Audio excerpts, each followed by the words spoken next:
All right, welcome everybody. This is an informational video tutorial about TRAPPA. TRAPPA is an updated version of the Zappa tool, and if you're familiar with the Zappa tool, TRAPPA will feel very familiar. Its functionality is very, very similar to what Zappa had. Um, this will be the home page when you land on the TRAPPA tool, and we've got an updated help section for questions and answers about how uh, TRAPPA works and where some of the data comes from. In the About section, you'll see a little bit more about version history, some more technical details, and how TRAPPA came to be developed, who are the partners, and things like that. But this video is really going to be a demo of how to use it, a pretty simple demo, just to sort of walk through some of the features that we have. So the first thing you're going to want to do is log in. If you don't have an account on Zappa or Trappa, you'll need to first create an account. You can do that here. I've obviously created one, okay, and I'm just going to log in. Um, so then what you want to do is create a uh, new model run. So the first thing you can do when you create a new run is to give your run a name. I'm just going to call this demo, and then we're going to say that this is testing out the new Zappa tool. Okay. You'll probably want to be more descriptive in what you put down so that you have some idea of the kinds of modeling changes that you did. Next, you're going to select your season. This is a new feature in Zappa where we don't just offer annual modeling, but you can also model the winter or the summer season. For this demo, we're just going to leave it as annual. Then you need to figure out where you want your changes to apply. So just like in Zappa, you can go through and click on an individual area. These areas in Trappa are now census tracts, whereas in Zappa they were zip code polygons. So now we're doing census tract, so find a resolution. So you can click them one at a time. You can use a rectangle box to select many at a time, or even a polygon box. But what we're going to model today are citywide changes. So we're going to say, what if New York City wants to replace 50% of all the diesel and gasoline cars, trucks, and buses on the road with electric vehicles through an incentives program? And in addition, they plan to upgrade all ferries and tugboats with newer engines and require all commercial vessels to do the same. So it's expected that these changes will reduce overall diesel emissions from marine vessels by 20%. So we're going to do two changes here, one affecting cars, trucks, and buses, and one affecting marine vessels. And all told, the city expects this plan to cost $500 million. So what we're going to do is we're going to model these changes and then look at the benefits and then see if the benefits are more than $500 million. Okay, so we're going to do this change citywide. So we're going to go ahead and you can click um, these checkboxes here. By doing this, we can select the entire kind of city, or you can do kind of one borough at a time, no problem. Okay, once we've done that, we've selected our areas where we're going to apply the changes. Then we can go ahead and modify traffic and emissions. Let's do the marine vessel change first because it's sort of simpler and quicker. You need to find what your emission type first tier is. So you've got your electric utilities, industrial, commercial, and residential, fuel combustion, chemical processes and manufacturing, other industrial processes, solvents, petroleum storage, waste disposal, highway vehicles, and then off-highway. So commercial vessels are in the off-highway category, and you can see that includes all these non-road aircraft, railroads, and then also marine vessels.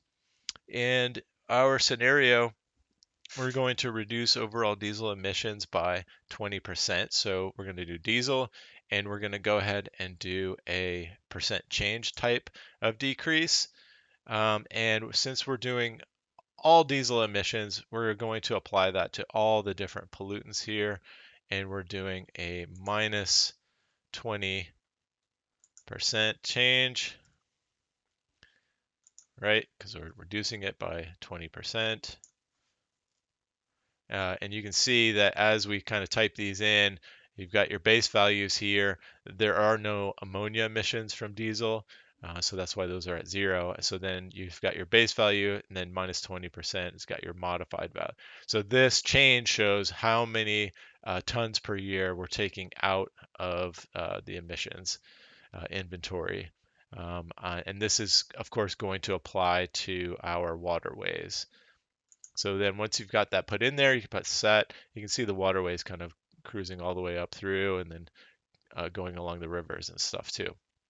Okay, so now we're going to model replacing 50% of all gas and diesel cars, trucks, and buses with electric vehicles. So there we're going to hit set traffic changes. You have lots of different options here for setting traffic changes.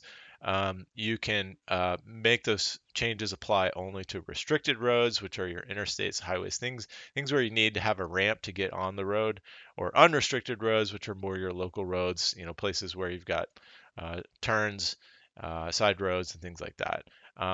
We didn't specify anything about this. We're going to leave this as both. You can apply an overall traffic change, and this is basically saying,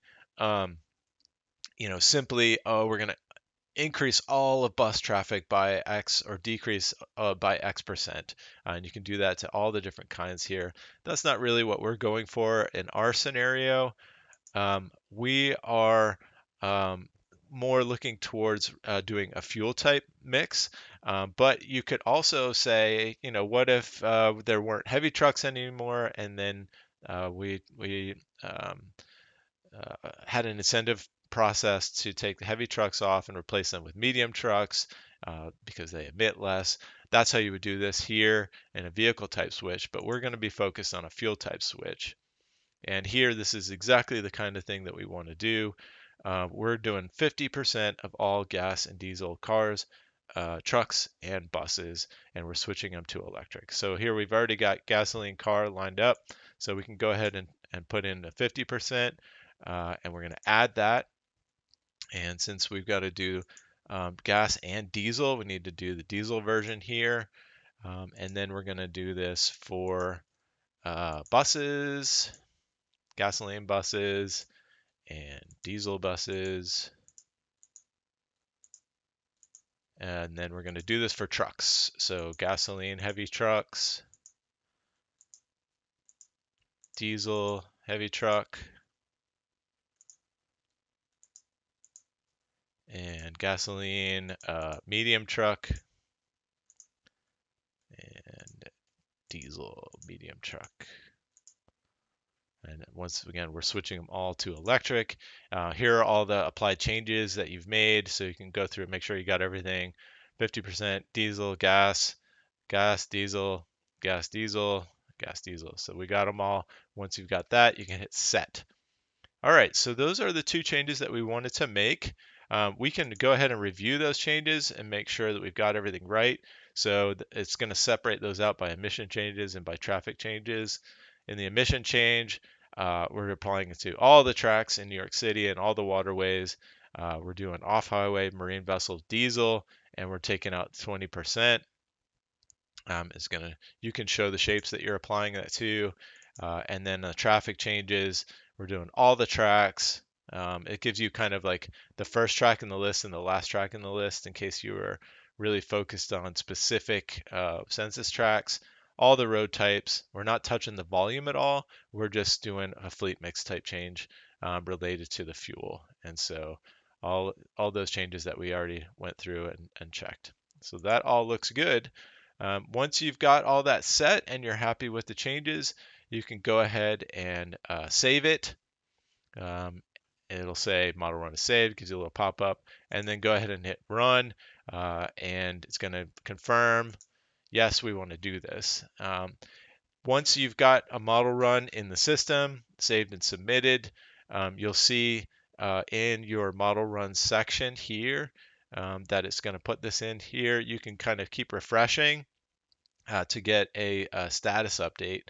Model runs can take anywhere from I don't know, 10 or 15 minutes to a couple of hours. It depends on how busy the supercomputing cluster is that we're submitting the run to. So hopefully, with any luck, you can have a model run through pretty quickly. So we'll stop this demo now and we'll come back when the run is complete. Okay, we are back. The model run has completed. Um, And so on your model runs page, you can come back to the quickest thing to do, obviously, to see your results is to click the View Results button. I just do want to mention that if you have a couple of different modeling scenarios that are very similar, where you're changing the same area, but maybe tweaking the parameters slightly, it can make a lot of sense and save you some time to copy your that model run to a new run. And then what you can do is when you look at the changes that you did, you can select the same areas. So our scenario was pretty simple. We did the whole city, but if you had picked, say 10 or 20 or even more specific tracks to run and spend some time kind of clicking all those out, you can save a little bit of time by copying your run to a new run and then going into the changes that you made and then selecting the same shapes. So just a little kind of pro tip. All right, so we're going to view the results here. Gives you a little pop-up box saying that your model results are loading. This is another improvement over Zappa. The load time on the model results now is really, really quick. Okay, so when your results kind of load up, you're presented with a total health benefits in dollars map. And so in this scenario, negative health benefits would be those would be disbenefits, right? So like whatever your scenario is, now more people are impacted in a negative way, whereas positive health benefits, um, are good, right? And so each tract is colored based on the low estimate of the health benefits. So you can kind of dive down into this. You can show different things here. So we're obviously showing the economic impacts. You can also see the change in concentration for both PM 2.5 and for NO2. And you can see health impacts in terms of mortality, right? So this will be, lives saved. You can see infant mortality, non-fatal heart attacks, all sorts of kind of health um, uh, measures that are calculated. And these are all due to the change in PM 2.5. What's also new this time is that we've added in NO2 and also can show the health impacts from NO2.